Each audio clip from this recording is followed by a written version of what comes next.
पश्चिम Asia में मान लीजिए एक मिसाइल गिरती है। हाँ, और भू राजनीतिक तनाव एकदम अपने चरम पर पहुंच जाता है। बिल्कुल। और मजे की बात देखिए कि इसका सीधा असर मतलब मीलों दूर भारत में एक बहुत बड़ी मीडिया कंपनी के विज्ञापन राजस्व पर पड़ता है। रातों रात मार्केटिंग के बड़े बड़े बजट सूखने लगते हैं। ये जो ग्लोबल इकोनॉमी का बटरफ्लाई इफेक्ट है ना, ये वाकई काफी डरावना हो सकता है। हाँ, एकदम।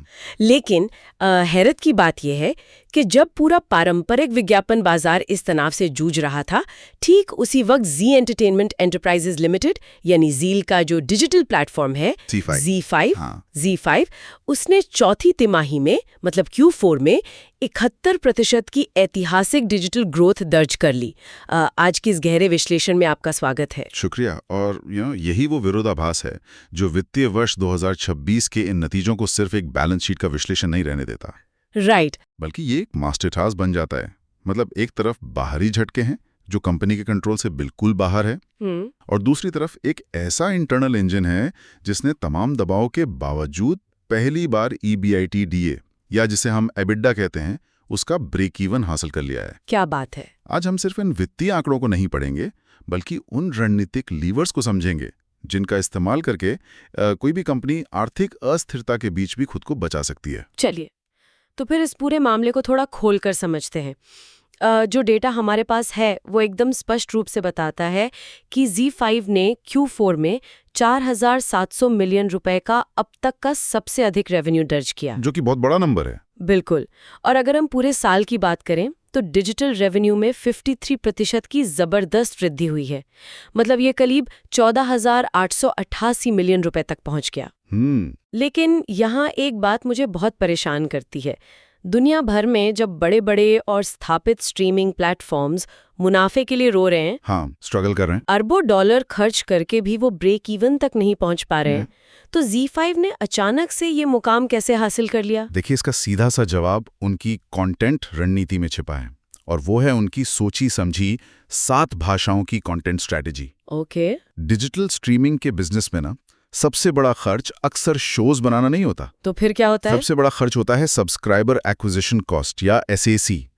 मतलब एक नया ग्राहक जोड़ने में लगने वाली मार्केटिंग की कॉस्ट। राइट, कस्टमर एक्वायर करने का खर्च। एग्जैक्टली। जब कोई प्लेटफॉर्म केवल हिंदी या अंग्रेजी जैसी मुख्यधारा की भाषाओं तक सीमित रहता है ना, तो उसे एक सैचुरेटेड बाजार में, जहां पहले से ही बहुत कंपटीशन है, बिल्कुल, वहां नए दर्शकों का ध्यान खींचने के लिए विज्ञापनों पर पानी की तरह पैसा बहाना पड़ता है। लेकिन रुकिए एक सेकंड, अगर कोई कंपनी एक साथ तमिल, तेलुगु, बंगाली, मराठी मतलब 7 अलग अलग भाषाओं में प्रीमियम ओरिजिनल कंटेंट बना रही है, तो उसकी प्रोडक्शन कॉस्ट तो आसमान छूनी चाहिए ना।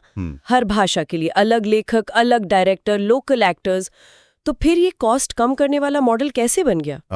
ये एक बहुत ही लॉजिकल सवाल है। ऊपर से देखने पर ऐसा ही लगता है कि यार लागत बढ़ रही होगी। हाँ। लेकिन Z5 ने क्या किया, उन्होंने एक क्षेत्रीय डेटा का बहुत गहराई से विश्लेषण किया। उन्होंने देखा कि टियर 2 और टियर 3 शहरों का जो क्षेत्रीय दर्शक है वो प्रीमियम डिजिटल कंटेंट का भूखा है। अच्छा, क्योंकि उसे अपनी भाषा में वो हॉलीवुड या बॉलीवुड लेवल का प्रोडक्शन मिल ही नहीं रहा है। बिल्कुल सही पकड़ा आपने। जब आप उस दर्शक को उसी की मातृभाषा में हाई क्वालिटी कंटेंट देते हैं तो आपको उसे अपनी तरफ खींचने के लिए बहुत भारी भरकम मार्केटिंग कैंपेन नहीं चलाने पड़ते। मतलब वो खुद ही आ जाते हैं। हाँ, दर्शक वर्ड ऑफ माउथ से खुद ब खुद प्लेटफॉर्म पर आते हैं, वो अपने दोस्तों को बताते हैं। इससे आपकी जो सब्सक्राइबर एक्विजिशन कॉस्ट है वो नाटकीय रूप से नीचे गिर जाती है। वाह। और जो पैसा मार्केटिंग से बचता है उसे ही वो वापस क्षेत्रीय ओरिजिनल्स के प्रोडक्शन में लगा देते हैं। तो ये बिल्कुल वैसा ही हो गया जैसे मतलब एक बहुत बड़ा बोरिंग सा साधारण रेस्टोरेंट खोलने के बजाय आप 7 अलग अलग क्षेत्रीय स्पेशलिटी वाले छोटे रेस्टोरेंट खोल लें। ग्राहक को वही मिलता है जो उसे चाहिए, वो भी उसी की भाषा में। बहुत बढ़िया एनालॉजी है ये। और अगर हम इसे बड़ी तस्वीर से जोड़ें तो बात सिर्फ कुछ शोज की नहीं है। इस साल उन्होंने 120 शोज और फिल्में रिलीज की। 120? हाँ, जिनमें 34 तो ओरिजिनल्स थे। ये वॉल्यूम तो सच में हैरान करने वाला है। लेकिन क्या सच में इतनी मात्रा में कंटेंट देना जरूरी है? मतलब क्या कोई प्लेटफॉर्म सिर्फ कुछ चुनिंदा मेगा हिट्स पर निर्भर नहीं रह सकता? बिल्कुल नहीं। और यही ना स्ट्रीमिंग की दुनिया का सबसे कड़वा सच है, जिसे हम चर्न रेट कहते हैं। Churn rate? हाँ, मान लीजिए आपने एक बहुत बड़ी महंगे बजट की फिल्म बनाई, एक दर्शक उसे देखने के लिए 1 महीने का सब्सक्रिप्शन लेता है। ठीक है। वो फिल्म 2 घंटे में खत्म हो जाती है और अगले ही दिन वो दर्शक अपना सब्सक्रिप्शन कैंसिल कर देता है। अरे हाँ, ये तो होता है। इसी को चर्न कहते हैं और इसे रोकना ही सबसे बड़ी चुनौती है। चर्न को रोकने का एकमात्र तरीका है कंटेंट की निरंतरता। मतलब लगातार कुछ नया आते रहना चाहिए। बिल्कुल। जब हर हफ्ते, खास तौर पर दर्शक की अपनी क्षेत्रीय भाषा में कुछ नया और दमदार रिलीज हो रहा हो, तो वो सब्सक्रिप्शन रद्द करने से हिचकिचाता है। वो सोचता है कि यार अगले हफ्ते भी तो कुछ आने वाला है, रख लेते हैं। एग्जैक्टली। इसी वॉल्यूम से ही लंबी अवधि का सब्सक्राइबर रिटेंशन तय होता है। तो इसका मतलब है कि लगातार कंटेंट देना कोई लग्जरी नहीं है, बल्कि एक आर्थिक मजबूरी है ताकि आपका दर्शक टिका रहे। एकदम सटीक बात कही आपने। और इसी निरंतरता का नतीजा है कि पूरे नेटवर्क की जो मासिक यूनिक रीच है, वो अब 800 मिलियन के पार पहुंच गई है। 800 मिलियन! वाह! हाँ, और जब दर्शक लंबे समय तक टिकता है तो उसकी लाइफ टाइम वैल्यू बढ़ जाती है, जो अंततः प्लेटफॉर्म को एबिटा ब्रेक इवन की ओर ले जाती है। यही जो 53% की वार्षिक वृद्धि है, ये अगले 5 सालों की डिजिटल विस्तार लक्ष्यों की एक बहुत ही ठोस नींव रख रही है। देखिए, डिजिटल मोर्चे पर तो ये रणनीति बहुत शानदार और एकदम फुल प्रूफ लगती है। हाँ, लेकिन असली दुनिया की अर्थव्यवस्था इतनी सीधी रेखा में तो चलती नहीं है ना। बिल्कुल नहीं। मार्च आते आते जब पश्चिम एशिया में अस्थिरता और संघर्ष बढ़ा, तो उसका सीधा असर कंपनी के पारंपरिक विज्ञापन बाजार पर भी पड़ा। सोर्सेस के मुताबिक Q4 का विज्ञापन राजस्व 4% गिर गया। ये एक बड़ा झटका था। तो मेरा सवाल ये है कि जब कहीं दूर भू राजनीतिक संकट आता है, तो अचानक विज्ञापन दाता अपना पैसा क्यों रोक लेते हैं? इसका क्या कनेक्शन है? देखिए, कनेक्शन बहुत सीधा है। अनिश्चितता बाजार की सबसे बड़ी दुश्मन होती है। ओके। जो FMCG और ऑटोमोबाइल जैसी मल्टीनेशनल कंपनियां होती हैं ना, जो टीवी और डिजिटल विज्ञापनों पर सबसे ज्यादा पैसा खर्च करती हैं, वो ग्लोबल सप्लाई चेन पर बहुत ज्यादा निर्भर होती हैं। हाँ, वो तो है। अब पश्चिम एशिया का संकट सीधे तेल की कीमतों और शिपिंग लॉजिस्टिक्स को प्रभावित करता है। राइट। जब इन कंपनियों को लगता है कि यार अगले कुछ महीनों में रॉ मटेरियल महंगा होगा और मुनाफा कम हो सकता है, तो वो सबसे पहले अपने मार्केटिंग और विज्ञापन बजट पर कैंची चलाती है। मतलब ये एक पैनिक रिएक्शन होता है। हाँ, एक तात्कालिक घबराहट वाली प्रतिक्रिया। लेकिन इसी मंदी के बीच मैनेजमेंट के एक फैसले ने मुझे बहुत उलझा दिया है। कौन सा फैसला? एक तरफ विज्ञापन से आने वाला पैसा धीमा हो रहा है और दूसरी तरफ उन्होंने अपनी मूवी इन्वेंट्री के अमोर्टाइजेशन का तरीका ही बदल दिया। Accelerated amortisation. हाँ, वही। और स्रोतों के अनुसार इसकी वजह से Q4 की बैलेंस शीट पर 4084 मिलियन रुपए, मतलब सीधा सीधा 408.4 करोड़ रुपए का भारी भरकम असर पड़ा है। तो यहाँ एक बहुत दिलचस्प सवाल उठता है। रिटेल निवेशकों के लिए इस अमोर्टाइजेशन का क्या मतलब है? क्या ये सिर्फ बैलेंस शीट में नंबर घुमाने का तरीका है, या इससे वाकई कंपनी के शॉर्ट टर्म कैश फ्लो पर कोई बड़ा खतरा मंडरा रहा है? देखिए, अगर हम इसे बड़ी तस्वीर से जोड़ें तो ये फैसला कोई खतरे की घंटी नहीं है, बल्कि ये डिजिटल युग की सच्चाई को स्वीकार करना है। वो कैसे? पहले ये समझना जरूरी है कि अमोर्टाइजेशन काम कैसे करता है। जब कोई कंपनी फिल्म राइट्स खरीदती है तो वो पूरा खर्च एक ही साल में बैलेंस शीट पर नहीं दिखाती। हाँ, उसे बांट देते हैं। बिल्कुल, उसे फिल्म की अनुमानित उम्र के हिसाब से कई सालों में बांट देती है। पहले मैनेजमेंट इस लागत को 5 सालों में बराबर बराबर बांटता था। हाँ, और नए बदलाव के तहत अब वो लागत का 50% शुरुआती 2 सालों में ही दिखा रहे हैं और बाकी 50% अगले 3 सालों में। राइट। लेकिन ऐसा क्यों? मतलब क्या ये सिर्फ नंबरों की बाजीगरी है जिससे भविष्य के मुनाफे को बेहतर दिखाया जा सके? नहीं, ये नंबरों की बाजीगरी बिल्कुल नहीं है। इसे कंटेंट खपत के नए पैटर्न से अलाइन होना कहते हैं। मतलब पुराने जमाने में जब सिर्फ लीनियर टीवी होता था तो एक फिल्म सालों तक बार बार दिखाई जाती थी। हाँ, हर संडे वही फिल्म आ रही है। बिल्कुल, और वो विज्ञापनों के जरिए धीरे धीरे सालों तक पैसा कमाती रहती थी। लेकिन आज डिजिटल युग और स्ट्रीमिंग के दौर में कंटेंट की लाइफ साइकिल बहुत छोटी हो गई है। ओके। आज कोई भी नई फिल्म रिलीज होती है तो उसके जीवन काल की 70 से 80% दर्शक संख्या और उससे होने वाली कमाई शुरुआती 12 से 24 महीनों में ही आ जाती है। अच्छा, यानी कंटेंट का जो बर्न रेट है वो बहुत तेज हो गया है। लोग तुरंत देखते हैं और भूल जाते हैं। एकदम सही। अब जब कमाई पहले 2 सालों में सबसे ज्यादा हो रही है तो खर्च को 5 साल तक बराबर बांटना अकाउंटिंग के लिहाज से एकदम गलत था। लॉजिकल बात है। मैनेजमेंट ने बस अपनी अकाउंटिंग को वास्तविक कैश फ्लो और रेवेन्यू जनरेशन के साथ मैच कर दिया है। शुरुआती सालों में ज्यादा खर्च दिखाकर उन्होंने कड़वी दवा एक ही बार में पी लिए ताकि आने वाले सालों की बैलेंस शीट पूरी तरह पारदर्शी रहे। तो फिर एक आम रिटेल निवेशक को इसे किस नजरिए से देखना चाहिए? ये जो 408 करोड़ का असर दिखाया गया है, क्या इसका मतलब है कि कंपनी के बैंक खाते से ये पैसा रातों रात गायब हो गया? नहीं, यही तो सबसे बड़ा भ्रम है जिसे दूर करना जरूरी है। ये पूरी तरह से एक नॉन कैश एक्सपेंस है। ओके। कंपनी के बैंक खाते से एक भी नया रुपया बाहर नहीं गया है। ये सिर्फ कागज पर बुक वैल्यू को एडजस्ट करने की प्रक्रिया है। अच्छा, तो पैसा सुरक्षित है। बिल्कुल। और इसी कारण से पश्चिम एशिया के संकट, विज्ञापन बाजार में 4% की गिरावट और इन तमाम अकाउंटिंग बदलावों के बावजूद कंपनी की कैश रिजर्व रेटिंग आज भी पूरी मजबूती के साथ 5 स्टार बनी हुई है। Wow, 5 star rating? हाँ, उनके पास किसी भी बाहरी झटके को सहने और लंबी अवधि के निवेश करने के लिए पर्याप्त लिक्विडिटी मौजूद है। ये तो बहुत राहत की बात है। लेकिन अगर बैंक में पैसा सुरक्षित है और विज्ञापन का रेवेन्यू कम आ रहा है, तो रोजमर्रा के जो इतने बड़े ऑपरेशंस हैं, वो कैसे चल रहे हैं? कॉस्ट एफिशिएंसीज है। हाँ, स्रोतों से भी पता चलता है कि कंपनी ने अपने खर्चों को काफी आक्रामकता से कंट्रोल किया है। Q4 में कर्मचारी लागत में 16% की कमी आई है और पूरे साल में 9% तक की कमी की गई है। उनका टारगेट है कि लोगों पर होने वाले खर्च को वापस महामारी से पहले वाले स्तर पर लाया जाए, जो कि राजस्व का करीब 9% था। बिल्कुल सही। लेकिन यार, यहाँ एक बहुत बड़ा विरोधाभास नजर आता है मुझे। कैसा विरोधाभास? मतलब अगर आप एम्प्लॉइज कम कर रहे हैं, लागत घटा रहे हैं, तो ये जो 120 नए शोज और इतनी सारी क्षेत्रीय भाषाओं में विस्तार है, ये कैसे संभव हो रहा है? क्या लागत में कटौती का सीधा असर कंटेंट की क्वालिटी पर नहीं पड़ना चाहिए? ये विरोधाभास तब सोचता है जब हम उनकी ओमनी चैनल रणनीति को समझते हैं। Omni channel? हाँ, देखिए, लागत घटाने का मतलब ये नहीं है कि कंपनी कम काम कर रही है। इसका सीधा सा अर्थ है कि वो एक ही रिसोर्स का अधिक कुशलता से इस्तेमाल कर रहे हैं। अच्छा। ओमनी चैनल अप्रोच का मतलब है कि जब कोई प्रीमियम कंटेंट बनाया जाता है तो उसे साइलो में, यानी सिर्फ एक प्लेटफॉर्म के लिए नहीं रखा जाता। यानी एक ही प्रोडक्ट को कई बार बेचना। सही मायने में हाँ। मान लीजिए एक अच्छी कहानी पर काम हो रहा है, उसे पहले ZEE5 पर एक प्रीमियम सीरीज के तौर पर मोनेटाइज किया जाता है। ठीक है। फिर कुछ समय बाद उसे टीवी नेटवर्क पर एक अलग दर्शक वर्ग के लिए ब्रॉडकास्ट किया जाता है और अंत में उसे सिंडिकेशन के जरिए अन्य नेटवर्क्स या बाजारों में बेच दिया जाता है।